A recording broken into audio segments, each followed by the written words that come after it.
Watch this video. It's funny, in a stock, all you can lose is 100%. I've done that. And your great mistakes is selling a good company, and then it doubles, then it triples, and it quadruples. Because you make a lot of mistakes, and so those ones that go up tenfold, I call them the 10 baggers. So some of my mistakes are just saying, oh my God, this stock is too high, and I was wrong. And you had to figure out, what inning am I in this baseball game? I sold Toys R Us way too early. It went up 20-fold after I sold. I did the same thing at Home Depot. Those are probably my two greatest mistakes I ever made. When should you sell? Well, you ought to find out why you bought a stock. If you're saying it's a cyclical company and they're doing poorly and they're doing awful, you wait till things are getting better and they're doing terrific, and then you sell it. But with a growth company, you have to say, Walmart's case, 10 years after they went public, you could have bought the stock and made 500 times your money. Because they still are only in 15% of the United States.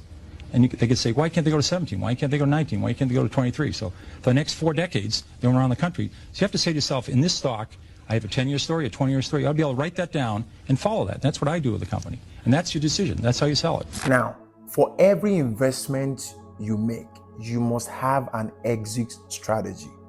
That is, you must lay to plan a 5, 10, 15, 20 years plan of when do I sell this investment? When do I take profit?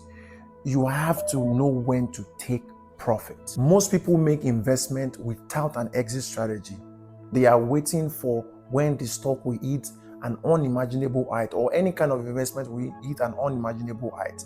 So you have to have a strategy. Every investment you make, you have to have a strategy.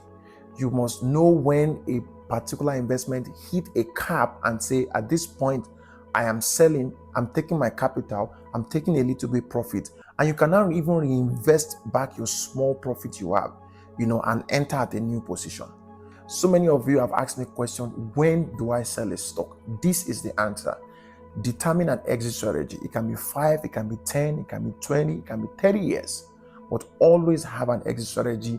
And your exit strategy can also include a price point. That is, if this stock hits $200 or $500 or $1,000, I am going to take profit and leave. Follow me for more tips.